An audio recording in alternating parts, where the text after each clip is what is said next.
نحمده ونصلي ونسلم على سيدنا ومولانا محمد نبي الأمين المكين الكريم الرؤوف الرحيم. أما بعد فأعوذ بالله من الشيطان الرجيم. بسم الله الرحمن الرحيم.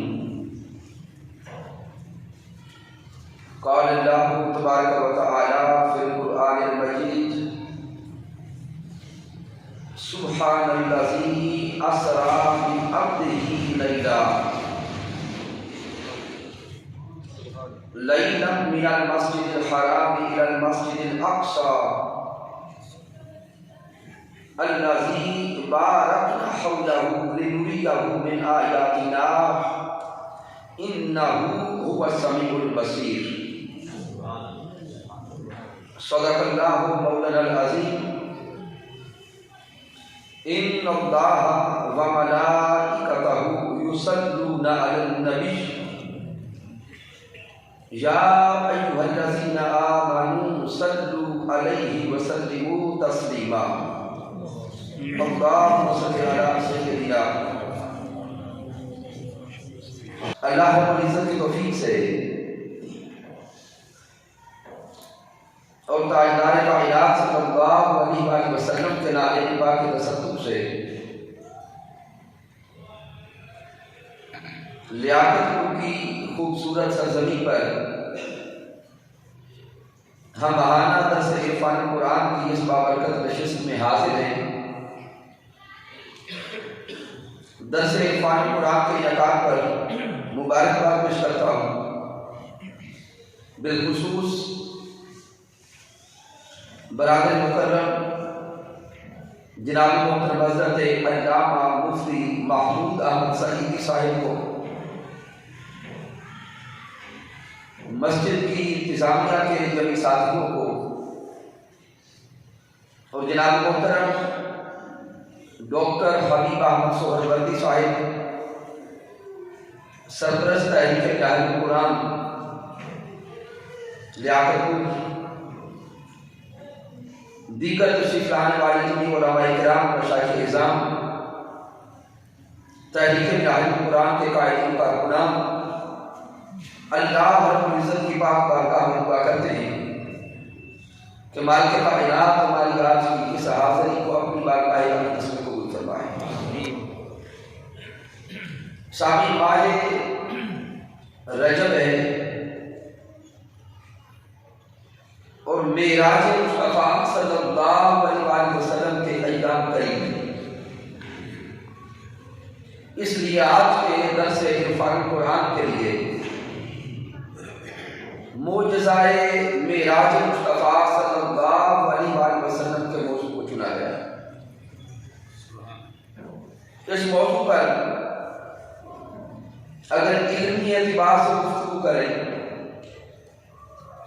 فنی اعتبار سے گفتگو کریں تو کئی جہات سے دلائل کے ساتھ گفتگو ہوتی ہے، علماء کرتے ہیں. لیکن جناب محترم ڈاکٹر حبیب احمد سہروردی صاحب نے فرمایا کہ علمی فنی یا دلائل کی آواز کی طرف نہیں جانا، وہ علماء کی آواز ہوتی ہے. عوام الناس کے لیے سادہ گہرائی میں معجزہ معراج مصطفیٰ صلی اللہ علیہ وسلم کے چند نکات پیش کرنے کی سعادت حاصل کریں گے. اور محبوب علیہ السلام کی ذات پاک کے گوشوں کو دیکھیں تو میرے اللہ نے محبوب علیہ السلام کی ذات کو 3 پہلو اور 3 گوشے عطا فرمائے. آقا علیہ السلام کی ذات اقدس کو اگر دیکھیں تو آقا کی ذات کا ایک پہلو ہے بشریت مصطفیٰ، اور آقا علیہ السلام کی ذات اقدس کا ایک پہلو ہے نورانیت مصطفیٰ. پہلو ہے حقیقت مصطفیٰ، اور معجزائے معراج مصطفیٰ صلی اللہ علیہ وسلم کے مراحل کو دیکھیں تو معراج نبی صلی اللہ علیہ وسلم کے سفر کو بھی 3 مراحل میں اللہ نے نصیب فرمایا۔ معجزائے معراج مصطفیٰ کا پہلا مرحلہ مسجد حرام سے مسجد اقصی تک کا سفر، سفر معراج کا دوسرا مرحلہ مسجد اقصی سے سدرۃ المنتہا تک کا سفر، اور سفر معراج کا تیسرا مرحلہ سدرۃ المنتہا سے او ادنا تک کا سفر۔ تو جس انداز سے مالک کائنات نے محبوب علیہ السلام کی ذات کو 3 گوشے عطا فرمائے، 3 پہلو عطا فرمائے اور 3 مراتب عطا فرمائے، بالکل اسی طرح شب معراج مصطفیٰ اللہ رب العزت نے سفر معراج کو بھی 3 مراحل میں تقسیم فرمایا۔ گویا معراج النبی کا پہلا مرحلہ سفر معراج مصطفیٰ مسجد حرام سے لے کر مسجد اقصی تک کا سفر، یہ معراج بشریت مصطفیٰ ہے۔ پھر مسجد اقصی سے لے کر سدرۃ المنتہا تک کا سفر، یہ معراج نورانیت مصطفیٰ ہے۔ پھر سدرۃ المنتہا سے لے کر عرش اولی اور او ادنا تک کا سفر، یہ معراج حقیقت مصطفیٰ ہے۔ تو اللہ رب العزت نے اپنے محبوب علیہ السلام کی ذات اقدس کو کاملاً معراج کا معجزہ عطا فرمایا ہے۔ اب سامعین محترم ذہن میں سوال پیدا ہوتا ہے کہ معراج مصطفیٰ صلی اللہ علیہ وسلم کے معجزہ کی ضرورت کیوں پیش آئی؟ معجزائے معراج مصطفیٰ کا مقصد کیا ہے؟ اس پر اگر آپ علماء کی کتب کو اٹھائیں گے تو کئی آئمہ معراج مصطفیٰ صلی اللہ علیہ وسلم کی کئی حکمتوں کو بیان فرماتے ہیں۔ اب غور کریں گے آج کے اس نشست میں میں کوشش کروں گا 3 یا 4 حکمتیں یا مقاصد یا ضروریات معجزائے معراج مصطفیٰ صلی اللہ علیہ وسلم، پھر گفتگو کے آخری حصے پر گفتگو کر لیں گے۔ تو شامل غور کریں، ذہن میں سوال پیدا ہوتا ہے کہ معجزائے معراج مصطفیٰ کی ضرورت کیا تھی؟ تو اس پر علماء بیان فرماتے ہیں کہ معجزائے معراج مصطفیٰ کا ایک سبب اللہ رب العزت نے اپنے محبوب کی دلجوئی فرمانی تھی۔ مالک کائنات نے اپنے یار کو اپنے پاس بلا کر محبوب کی دلجوئی مقصود تھی۔ ذہن میں سوال آئے گا وہ کیوں اور کیسے؟ تو شامل غور کریں، جب میرے آقا علیہ السلام نے نبوت کا اعلان فرمایا، اعلان نبوت مصطفیٰ سے لے کر میرے آقا علیہ السلام نے آگے جتنے بھی ایام گزارے ہیں، ایک ایک لمحہ تکلیف میں گزرا ہے۔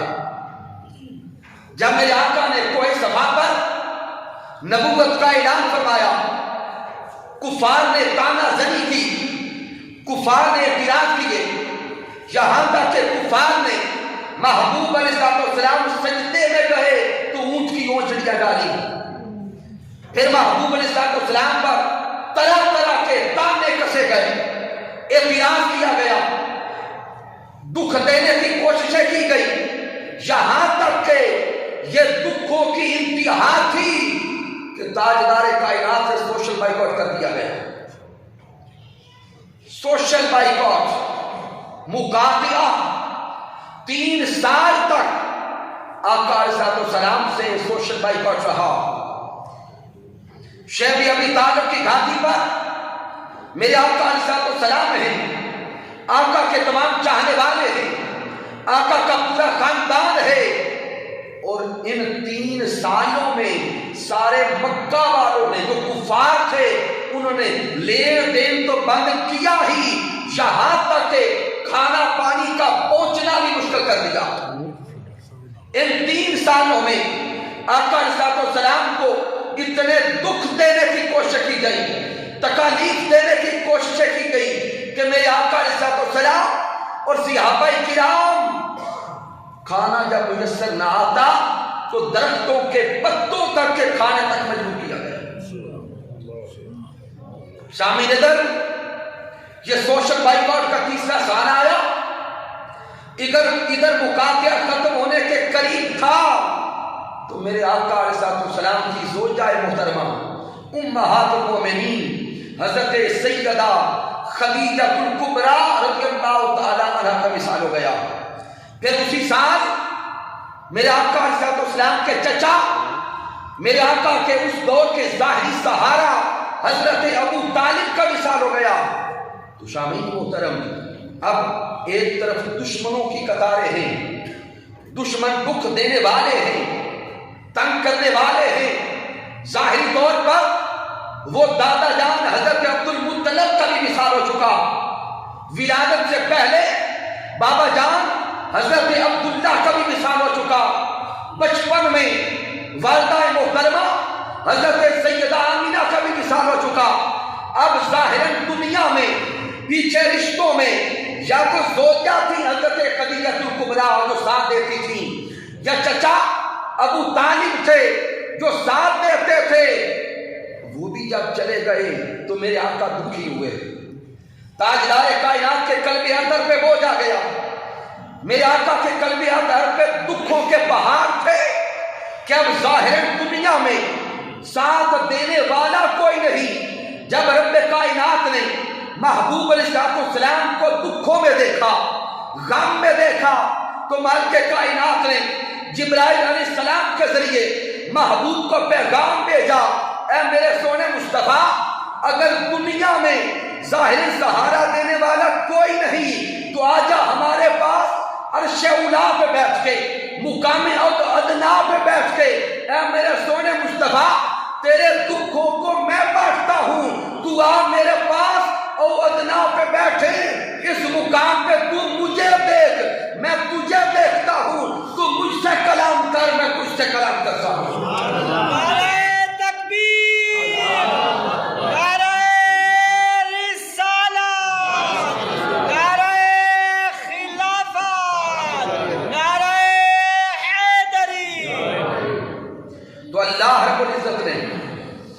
محبوب علیہ السلام کو جو معراج کروائی، اپنے پاس بلایا، پردے اٹھا کے اپنا دیدار کروایا، اس کے پیچھے علماء بیان فرماتے ہیں اور کتب میں آتا ہے کہ ایک مقصد محبوب کی دلجوئی کرنا تھا، محبوب کے دکھوں کا مداوا کرنا تھا، محبوب کے دل کو ڈھارس بنانا تھا کہ میرے سونے ساجن اپنے آپ کو اکیلا نہ جان، اپنے آپ کو الگ نہ جان، اس کائنات میں ظاہر دنیا میں اگر ساتھ دینے والا کوئی نہیں، میں رب تو ہوں، سبحان اللہ، میں خالق تو ہوں، فاصبر لحکم ربک فإنک بأعیننا، اے میرے محبوب اپنے رب کے نام پہ صبر کرتا رہے، اپنے رب کے لیے صبر کرتا رہے اور غم نہ کر، تو ہر وقت ہماری آنکھوں میں رہتا ہے، سبحان اللہ، تو ہر وقت ہماری آنکھوں میں رہتا ہے۔ محبوب کسی لمحے بھی اپنے آپ کو اکیلا نہ جاننا، تیرا رب ہر لمحے تیرے ساتھ ہوتا ہے، سبحان اللہ، سبحان اللہ۔ شامعین، ایک مقصد معراج مصطفیٰ صلی اللہ علیہ وسلم کا یہ تھا کہ محبوب کی دلجوئی فرمائی جائے۔ اب یہاں پر آپ کتب کا مطالعہ کریں، تفاسیر کو پڑھیں تو معجزۂ معراج مصطفیٰ صلی اللہ علیہ وسلم کا ایک دوسرا مقصد یہ ہے کہ یہ ساری کائنات سونے محمد مصطفیٰ صلی اللہ علیہ وسلم کی سلطنت ہے۔ ساری کائنات، ہر مخلوق میرے آقا علیہ السلام کی امت میں، ہر مخلوق تاجدار کائنات سے محبت کرنے والی ہے۔ اسی لیے تو میرے اللہ نے ارشاد فرمایا وَمَا أَرْسَلْنَاكَ إِلَّا رَحْمَةً لِلْعَالَمِينَ، جب مالک کائنات نے اپنی ذات کا تعارف کروایا، اپنی ربوبیت کا تعارف کرایا، تو فرمایا الحمدللہ رب العالمین، میں وہ رب ہوں جو عالمین کا پالنے والا ہوں، عالمین کو خلق کرنے والا ہوں، عالمین کو کریٹ کرنے والا ہوں۔ اگر میری ربوبیت کا تعارف چاہتے ہو تو میں عالمین کا رب ہوں، اور میرے مصطفیٰ کا تعارف چاہتے ہو تو سمجھ لو وما ارسلناک الا رحمتا للعالمین، جہاں جہاں تک مجھ خدا کی خدائی ہے وہاں وہاں تک محمد مصطفیٰ کی مصطفیٰ ہے۔ میرا محبوب کوئی عالمین کے لیے رحمت بن کے آیا، میرا محبوب کوئی عالمین کا نبی بن کے آیا، میرا محبوب کوئی عالمین کا سنبھالنے والا بن کے آیا، کوئی عالم میرے محبوب کی سلطنت میں ہے۔ معجزائے معراج مصطفیٰ اس لیے بھی کروایا گیا ہے کہ سونے یار آ جانا، سیر کر اور اپنی سلطنت کو دیکھ، تیری حکومت کہاں کہاں تک ہے۔ سبحان اللہ۔ اس لیے شب معراج مصطفیٰ مالک کائنات نے جبرائیل علیہ السلام کو نوکر بنا کے ساتھ بھیجا، خادم بنا کے ساتھ بھیجا، اور جبرائیل علیہ السلام کو حکم دیا کہ جبرائیل آج خادم بن کر میرے سونے محبوب کی بارگاہ میں جا، آج خادم بن کے میرے محبوب کی خدمت کر، میرے محبوب کو مسجد حرام سے لے کے مسجد اقصی کی طرف جا۔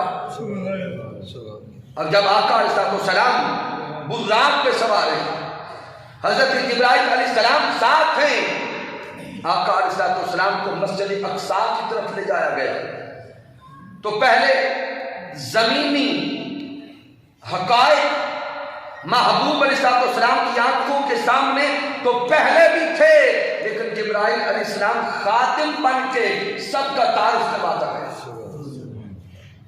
میرے آقا کی سواری جہاں جہاں اللہ نے فرمایا تھا رکتی گئی، میرے آقا نوافل اللہ فرماتے گئے، مسجد اقصی میں پہنچے تو جمیع انبیاء کرام نے میرے محبوب کا استقبال کیا، آقا نے امامت فرمائی۔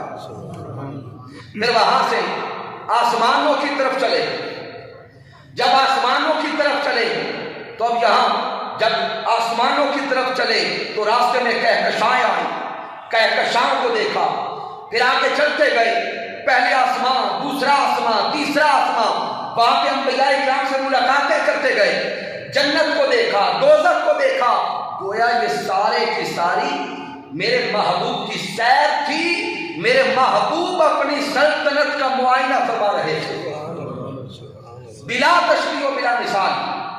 جس طرح صدر کسی ملک کا بادشاہ، کسی ملک کا حاکم کبھی کبھی اپنی سلطنت کو دیکھنے چلتا ہے، سلطنت کی سیر کرنے جاتا ہے، پھر معائنہ کرتا ہے، ایک ایک مقام کا جائزہ لیتا ہے، بالکل اسی طرح بلا تشبیہ و بلا مثال شب معراج مصطفیٰ تاجدار کائنات نے اپنی سلطنت کو دیکھا اور ایک ایک مقام کا جائزہ لیتے گئے کہ یہاں کیا ہے، کیا ہو رہا ہے اور آگے کیا ہونے والا ہے۔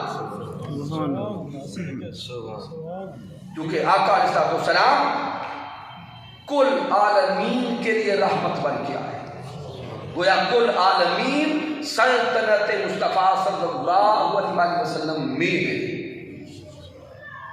پھر معجزائے معراج مصطفیٰ صلی اللہ علیہ وسلم کی اگر حکمتوں کو اور مقاصد کو دیکھیں تو بڑا لطیف نکتہ یہ عرض کرنے لگا۔ سامعین محترم، اللہ رب العزت نے محبوب علیہ السلام کو قیامت تک کے لیے نبی بنا کے بھیجا۔ اب قیامت تک نہ کوئی نبی آئے گا نہ کوئی رسول آئے گا، تو جب بھی اللہ رب العزت نے کسی پیغمبر کو بھیجا، اس پیغمبر کو معجزات عطا فرمائے۔ اللہ رب العزت نے انبیاء کرام کو جو معجزات عطا فرمائے، ان معجزات کا خاصہ یہ ہوتا تھا کہ جس دور کے اندر جو علم عروج پہ ہوتا تھا، اس کا کمال اللہ اپنے نبی پیچھے دیکھتے چلے جائیں، جمیع انبیاء کرام کی تاریخ کا مطالعہ کریں، جو نبی جس دور میں آیا اس زمانہ میں، اس دور میں جو علم کمال پہ ہوتا، اللہ رب العزت اسی علم کا کمال اپنے پیغمبر کو عطا فرماتا، اس کا نقطہ عروج اللہ رب العزت معجزہ کی صورت میں اپنے نبی کو عطا فرماتا۔ تو اب جب آقا علیہ السلام تشریف لائے، میرے آقا کسی ایک زمانے کے نبی نہیں ہیں، محبوب علیہ السلام کسی ایک دور کے نبی نہیں ہیں، آقا علیہ السلام تو پیغمبر ہیں قیامت تک، اللہ رب العزت کی طرف بلانے والے ہیں قیامت تک کے انسانوں کو۔ تو سامعین، اب جب میرے آقا قیامت تک کے انسانوں کے لیے پیغمبر ہے، نبی ہے، رسول ہے، تو اب لازم تھا کہ قیامت تک جو علم کمال پاتا جائے اس علم کا کمال دامن مصطفیٰ میں ہو۔ ہر آنے والے زمانے میں، ہر آنے والے دور میں جیسا جیسا علم ظاہر ہوتا جائے گا، جب اس علم کو تحقیق اور تخریج کے بعد نقطہ کمال پہ دیکھیں گے تو آگے وہ علم مصطفیٰ کے قدموں پہ جھکتا ہوا نظر آئے گا۔ سبحان اللہ۔ جو اشارہ دے رہا ہوں، آج کا یہ دور سائنس کا دور ہے، آپ دیکھتے ہیں کہ ہر آنے والے دن نئی نئی ایجادات ہمارے سامنے آتی ہیں۔ کبھی وقت وہ تھا کہ انسان پیدل سفر کرتا تھا، پھر وقت آگے چلا تو جانوروں پہ سواریاں ہوئی، پھر اس کے بعد دیکھتے جائیں، پھر سائیکل آیا، موٹر سائیکل آیا، گاڑیاں آ گئی، ہوائی جہازوں تک پہنچے، اور آج ہوائی جہازوں سے بھی آگے گزر کے خلائی شکل ساتھ چکی ہے۔ جب سائنس اتنی ترقی کرتی جا رہی ہے، انسان کا سفر کرنے کا انداز بدل چکا ہے، رفتار کئی گنا تیز ہو چکی ہے، تو اب سائنسدان یہ سوچ سکتے تھے کہ کہیں سائنس نبوت سے آگے تو نہیں گزر گئی، اس قسم کے اشکالات پیدا ہو سکتے تھے، اور سائنسدان اس نتیجے پر پہنچ چکے ہیں کہ اس دنیا میں اس وقت سب سے زیادہ رفتار جو ہے وہ بجلی کی ہے، لائٹ کی، روشنی کی۔ اس سے پہلے یہ سمجھا جاتا تھا کہ آواز کی رفتار زیادہ ہے، پھر آج سائنٹسٹ اس مقام تک پہنچ گئے کہ سب سے تیز رفتار روشنی ہے، اور روشنی کی رفتار 1,86,000 مائلز پر سیکنڈ ہے، یعنی ایک سیکنڈ میں روشنی 1,86,000 میل سفر کرتی ہے۔ 1905 میں البرٹ آئنسٹائن سائنسدان نے یہ نظریہ پیش کیا جس کو تھیوری آف ریلیٹیوٹی کہا جاتا ہے، اضافیت کا نظریہ۔ اس نے کہا کہ روشنی کی رفتار 1,86,000 میل پر سیکنڈ ہے، اگر کوئی شے اس رفتار کا 90% حاصل کر لے، اگر کوئی شے اس رفتار کا بولیں گے 90% حاصل کر لے تو اس رفتار پہ جاتے ہوئے اس پر وقت آدھا رہ جاتا ہے، یعنی وقت کم ہو جاتا ہے، رفتار آگے نکل جاتی ہے۔ مثال کے طور پہ اگر 90% رفتار پہ آپ جاتے ہیں تو تقریباً 1,60,000 کے قریب رفتار بنتی ہے پر سیکنڈ، پر مائل۔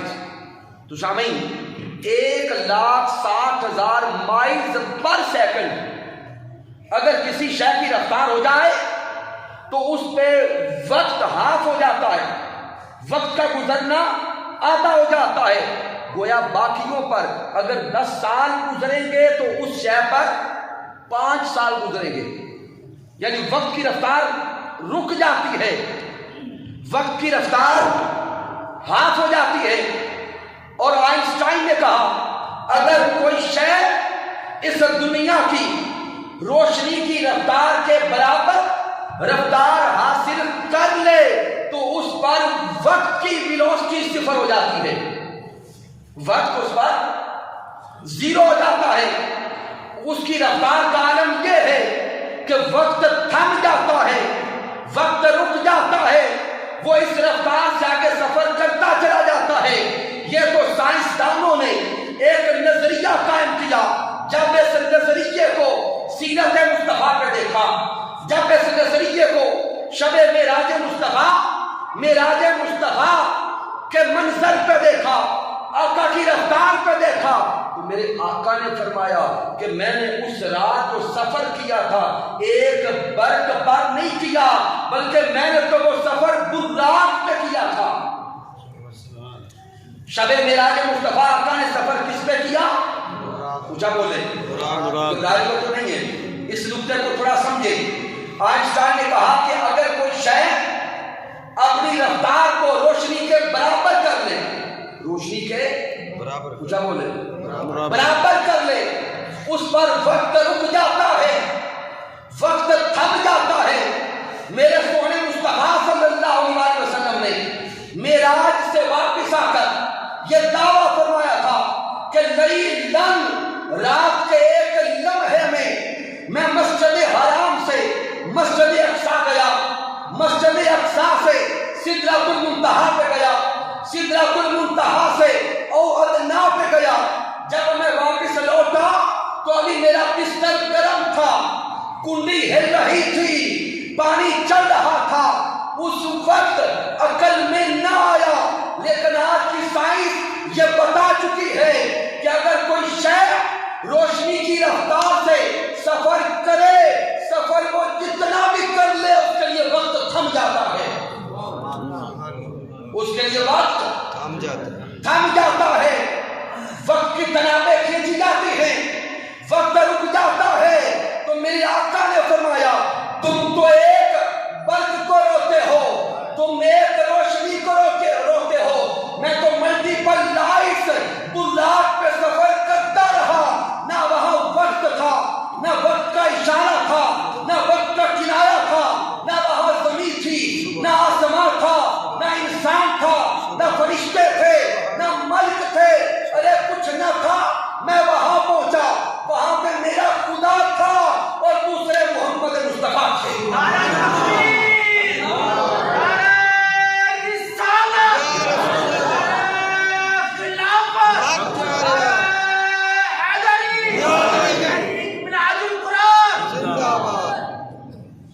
شامعین,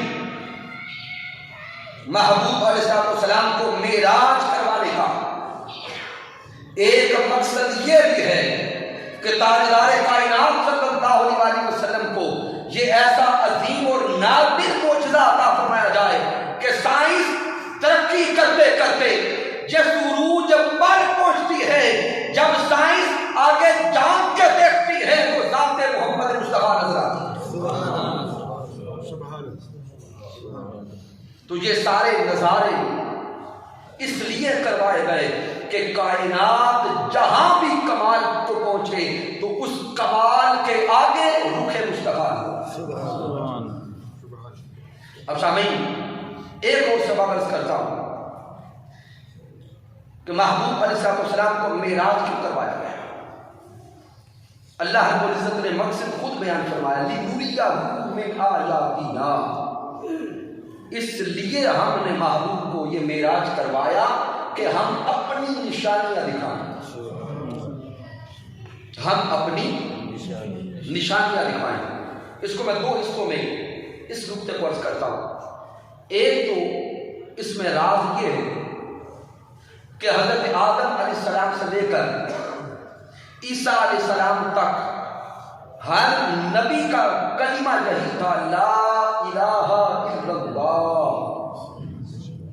آگے اس نبی کی اپنی صفات کو بیان کیا جاتا, نبی کا نام بیان کیا جاتا, یعنی ہر کسی نے اللہ کی وحدانیت کو بیان کیا. پھر عقائد شروع سے یہی ہے, آمنت باللہ و ملائکتہ و کتبہ کتبہ ورسلہ وبالیوم الآخر والقدر خیرہ وشرہ من اللہ تعالی والبعث بعد الموت. یہ عقائد ہر دور سے ہیں اور ہر دور تک رہے ہیں. یعنی جنت و دوزخ کا بیان، اللہ رب العزت کی وحدانیت کا بیان، پھر اسی طرح ملائکہ، فرشتے، خیر و شر، یہ سارا کچھ انبیاء کرام ہر دور میں بتاتے ہیں. لیکن کسی نبی نے اللہ رب العزت کو اپنی آنکھوں سے دیکھا نہیں تھا. اب غور کریں اور سوچیں کہ جب انبیاء کرام اس کائنات ارضی میں آ کر اللہ کی وحدانیت کو بیان کرتے ہوں گے تو لوگ سوال تو کرتے تھے نا کہ وہ رب دکھائیں جس کی طرف آپ ہمیں بلاتے ہیں. میں صرف اشارہ دے رہا ہوں. حضرت موسیٰ علیہ السلام کا واقعہ دیکھیں. جب حضرت موسیٰ علیہ السلام نے اپنی قوم کو اللہ کی وحدانیت کی طرف بلایا تو قوم نے کہا تھا ہم تو ان ڈٹھے رب کو نہیں مانتے، پہلے ہمیں اپنا رب دکھائیں. تو حضرت موسیٰ علیہ السلام نے قوم کو اکٹھا کیا، کوئی دور پہ لے گئے. وہاں پہ جا کے عرض کیا مولا یہ دیکھنے آئے ہیں، یہ تجھے دیکھنے آئے ہیں. آگے آپ جانتے ہیں کہ اللہ نے تجلی فرمائی، وہ تجلی کو برداشت نہ کر سکے، سارے مر گئے.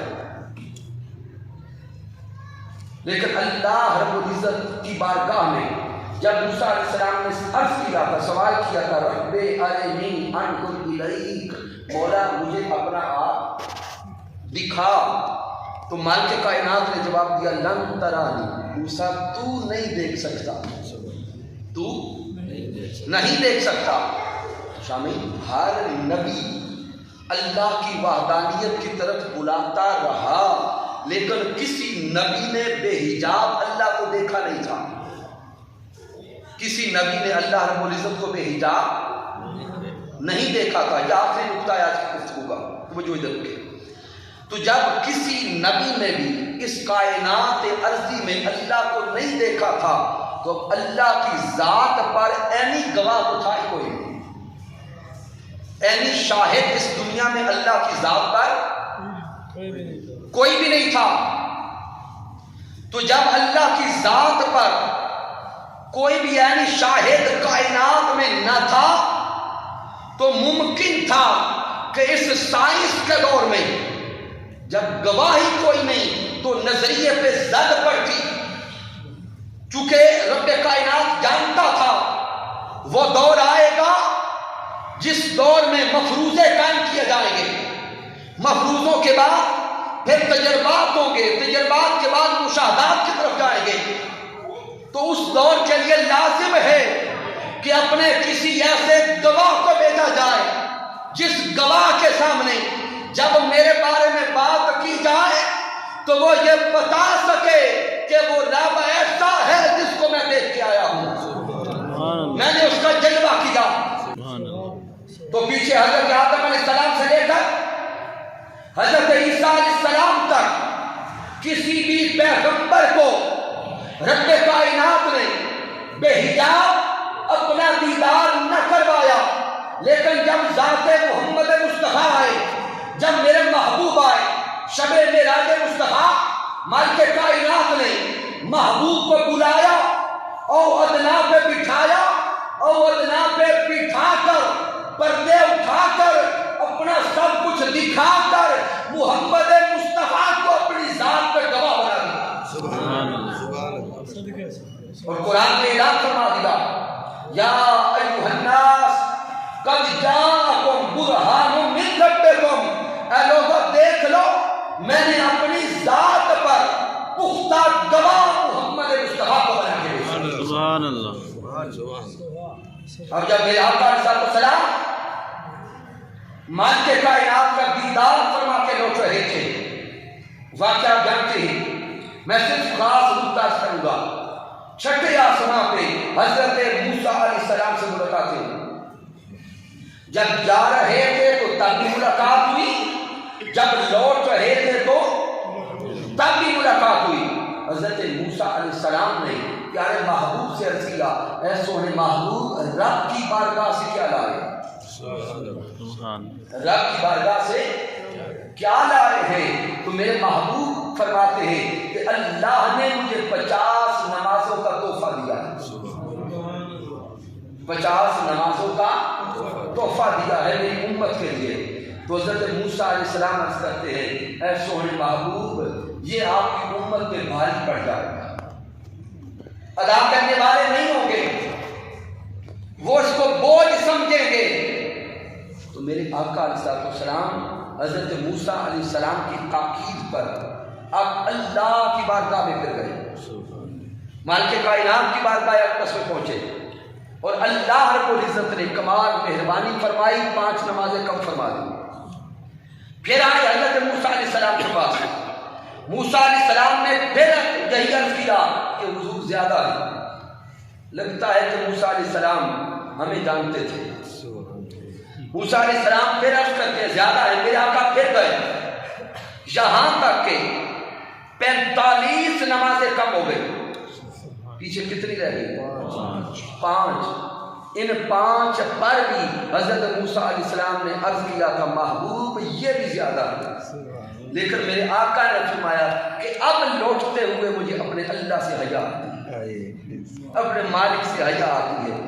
لیکن اللہ کا کرم محبوب پر یہ کہ مالک کائنات نے فرمایا محبوب رکھی 5 ہیں، اجر 50 کا ہوگا، اجر 50 کا ہوگا۔ کتنا کرم ہے، کتنا کرم ہے۔ لیکن یہاں پہ میں جلدی اس لیے آ رہا تھا کہ وقت بچا لوں اور راز ایک عرض کروں۔ تھوڑا سوچیں اگر اللہ رب العزت نے 5 ہی عطا فرمانی تھی تو پہلی بار 5 دیتا۔ بھئی اللہ رب العزت کو علم تھا یا نہیں تھا کہ محبوب پھر آئے گا؟ وہ عالم الغیب ہے، وہ مالک ہے۔ تو جب اللہ جانتا ہے کہ محبوب پھر آئے گا، میں پھر کام کروں گا، پھر آئے گا، پھر کام کروں گا، تو جب رکھنی اینڈ پہ 5 ہی تھی تو پہلے 5 عطا فرماتا۔ 50 دی کیوں ہیں؟ اس پہ عرفاء کہتے ہیں کہ رب بھی چاہتا تھا محبوب بار بار آتا رہے، وہ مجھے تکتا رہے، میں اسے تکتا رہے۔ وہ بھی تو عاشق مصطفیٰ ہے، وہ بھی تو اپنے محبوب سے عشق کرتا ہے، محبت کرتا ہے۔ لیکن یہاں پہ عرفاء ایک اور راز بھی کھولتے ہیں، کہتے ہیں ایک تو اپنے اللہ کی اپنے محبوب سے محبت ہے، دوسرا راز یہ بھی ہے کہ حضرت موسیٰ علیہ السلام نے کوہ طور پر کھڑے ہو کر جب اللہ سے اللہ کے دیدار کی طلب کی تھی تو 9 بار موسیٰ علیہ السلام نے عرض کیا تھا مولا اپنا آپ دکھا۔ حضرت موسیٰ علیہ السلام نے 9 بار عرض کیا رب ارنی انظر الیک، مولا پردے اٹھا اور اپنا آپ دکھا۔ موسیٰ بھی تو اللہ کے لاڈلے پیغمبر ہیں، کلیم اللہ ہے، اور نبی کی دعا کبھی رد نہیں ہوتی۔ اللہ رب العزت نے وہ 9 بار کی التجا سنبھال لی، وہ 9 بار کی طلب محفوظ کر لی۔ جب شب معراج مصطفیٰ تاجدار کائنات صلی اللہ علیہ وسلم حبیب کبریا احمد مصطفیٰ حضرت محمد مصطفیٰ معراج پہ گئے اور بے حجاب اپنے رب کو دیکھا تو میرے اللہ نے موسیٰ علیہ السلام کو حکم دیا موسیٰ آج کی رات تیری طلب کے پورے ہونے کی رات ہے، آج کی رات تیری معراج کی رات ہے، میرا ساجن مجھے تک نہیں آئے گا، تو چھٹی آسمان پہ رک جانا، میرا محبوب مجھے دیکھے گا، وہ اس کی معراج ہوگی، تو میرے مصطفیٰ کو دیکھنا، وہ تیری معراج ہوگی۔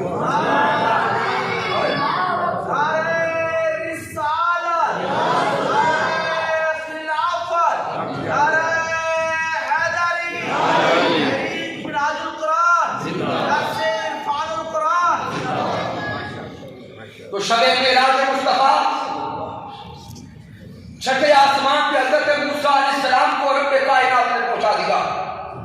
جب تاجدار کائنات نمازیں لے کے لوٹے، نمازیں میرے اللہ نے دینی تو 5 ہی تھی، لیکن موسیٰ علیہ السلام کو معراج بھی تو کروانا تھا۔ موسیٰ علیہ السلام کو محبوب کا دیدار بھی تو کروانا تھا، تو موسیٰ علیہ السلام کو چھٹے آسمان میں کھڑا کر دیا، تاجدار کائنات اللہ کا بے حجاب دیدار کر کے لوٹے، اللہ کا بے نقاب نظارہ کر کے لوٹے۔ حضرت موسیٰ علیہ السلام حضرت محمد مصطفیٰ کو دیکھتے رہے، چہرہ مصطفیٰ میں رب کا رنگ نظر آتا رہا۔ سبحان اللہ۔ صحیح بخاری کی روایت ہے، اگر کوئی اعتراض کرے کہ اس جملے کی سند اور دلیل کیا ہے، تو صحیح بخاری کی روایت میں آقا نے فرمایا من رآنی فقد رأى الحق، جس نے مجھے دیکھا اس نے حق دیکھا۔ اس کے آگے کئی شروحات ہیں، لیکن جو عرفاء شرح کرتے ہیں وہ یہی ہے کہ جس نے مجھے دیکھا اس نے رب کا جلوہ دیکھا، جس نے مجھے دیکھا اس نے میرے چہرے میں اللہ کا نظارہ کیا ہے۔ چونکہ شب معراج مصطفیٰ حضرت محمد مصطفیٰ رب کو تک کے آ رہے تھے، پھر جس نے رب کا رنگ دیکھنا چاہا اس نے مصطفیٰ کا مکھڑا دیکھا، مکھڑا مصطفیٰ میں رب کا جلوہ نظر آتا۔ اب یہاں پر جو آخری جملے دینے لگا، اگر کوئی اعتراض کرے کہ یہ ممکن کیسے ہے، یہ ہو کیسے گیا، تو سامنے اٹھائیے حضرت موسیٰ علیہ السلام کے واقعہ کو۔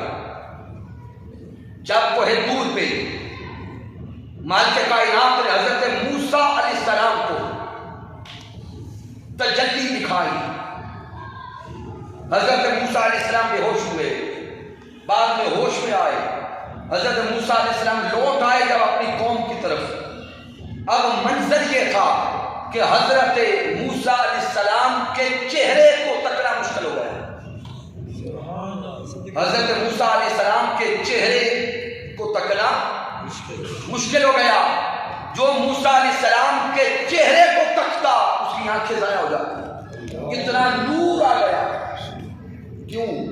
اللہ کے جلوہ کا عکس آ چکا تھا، اللہ کی تجلی کا عکس آ چکا تھا۔ پھر اللہ رب العزت نے محبوب سے حضرت موسیٰ علیہ السلام نے مالک کائنات سے عرض کیا، مولا میں نے تو تبلیغ بھی کرنی ہے، تیرا پیغام پہنچانا ہے، لوگوں کو دعوت ایمان دینی ہے، تو اگر مجھے دیکھ کر لوگ نابینا ہوتے رہے تو میرے قریب کیسے آئیں گے؟ تو رب کائنات نے فرمایا موسیٰ اپنے چہرے پہ نقاب رکھا کر، اور نقاب بھی پھر اسی کپڑے کا رکھا گیا، اسی چادر اور کملی کا رکھا گیا جو کوہ طور پہ اس وقت آپ کے ساتھ تھے۔ تو سامنے اشارہ یہ دے رہا ہوں کہ اگر حضرت موسیٰ علیہ السلام ایک انعکاسی تجلی کو پائیں تو ان کے چہرے میں اللہ کی تجلی کا رنگ آ جائے۔ حضرت موسیٰ علیہ السلام اگر انعکاسی تجلی کو پائیں، ان کے چہرے میں اللہ کی تجلی کی جھلک آ جائے، اللہ کی تجلی کا رنگ آ جائے، تو شب معراج مصطفیٰ مقام او ادنا پر میرے سونے مصطفیٰ نے بے حجاب، بے پردہ، بے نقاب رب کائنات کا دیدار کیا ہے، تو چہرہ مصطفیٰ میں رب کی تجلی کا عالم کیا ہوگا۔ اب میرے آقا علیہ السلام لوٹ آئے زمین پر، جب زمین پہ لوٹ آئے میرے محبوب علیہ السلام نے اب مکہ والوں کو بتانا شروع کر دیا کہ میں ایک لمحے میں گیا تھا اپنے مولا کو تک آیا۔ اب آنے والے الگ الگ ذوق والے لوگ تھے، کئی اپنے تھے کئی غیر تھے۔ اب جس ذوق والے لوگ آتے گئے میرے محبوب اتنے پردے اٹھاتے گئے۔ معترض آتے تو میرے آقا ان کو ان کی زبان سے سمجھاتے، نو مسلم آتے تو میرے آقا ان کے لیے ان کے درجے کی کلام فرماتے اور درجہ فرماتے، اور اگر عشاق آتے حضرت ابوبکر صدیق آئے ہوں گے، حضرت عمر فاروق آئے ہوں گے، عثمان ذوالنورین آئے ہوں گے، مولا علی شیر خدا آئے ہوں گے، تو ان کا تو اپنا درجہ ہے، یہ درجہ کمال کے تھے۔ تو ان عشاق نے بھی تو پوچھا ہوگا اب بتائیں نا مولا کو کیسے دیکھا۔ ہمیں بھی تو سمجھائے نا وہ رب کیسا ہے، وہ دیکھنے میں لگتا کیسا ہے، اس کو دیکھا کیسے جاتا ہے، اس کے حسن کا کمال کیا ہے، اس کے حسن کا رنگ کیا ہے۔ سامعین، ایک تو میرے آقا کے الفاظ و کلام ہے، رأیت ربی فی احسن صورت، میں نے اپنے رب کو احسن صورت میں دیکھا، میں نے اپنے رب کو احسن صورت میں دیکھا۔ لیکن ایک سرائکی پنجابی دیوانہ بول کے کہتا ہے کہ میرے محبوب نے جب یہ سمجھانا چاہا نا کہ میں نے رب کو کیسے دیکھا، میرے رب کا جلوہ کیسا، میرے رب کا نظارہ کیسا، تو محبوب علیہ السلام نے فرمایا ہوگا، میرے محبوب علیہ السلام نے فرمایا ہوگا کہ نقاب مختو لہا کے بٹھے۔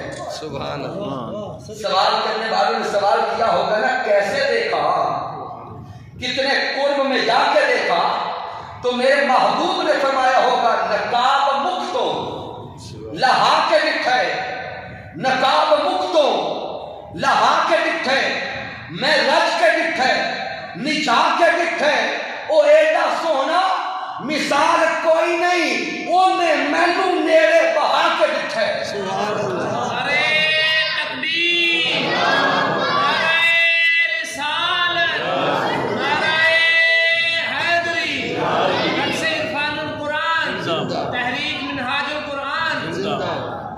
وہ ایڈا سونا مثال کوئی نہیں، وہ ایڈا سونا مثال کوئی نہیں، انہیں مینو نیڑے بہا کے بٹھے تے میں وہ نیڑے جا کے بٹھے۔ سبحان اللہ، سبحان اللہ۔ اب یہ عاشقوں کا عاشقانہ رنگ اپنا اپنا ہے، اپنے اپنے رنگ میں اب شاعر نے کلام کیا ہوگا۔ تو سامعین محترم، کہ وقت تمہارا مکمل ہوا، پیغام دینا چاہتا ہوں کہ آئیے تاجدار کائنات صلی اللہ علیہ وسلم کی ذات اقدس کے ساتھ ایمان کا رشتہ ایسا جوڑے کہ ایمان کا مرکز ذات محمد مصطفیٰ کو، ایمان کا مرکز چہرہ محمد مصطفیٰ صلی اللہ علیہ وسلم کو بنانا۔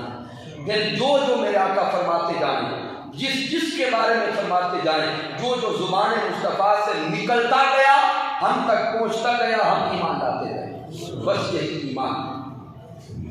مالک کائنات کی بارگاہ اس میں عرض کرتے ہیں کہ اللہ رب العزت ہمیں قرآن مجید فرقان حمید کا حقیقی فہم عطا فرمائے، حقیقی ادراک عطا فرمائے۔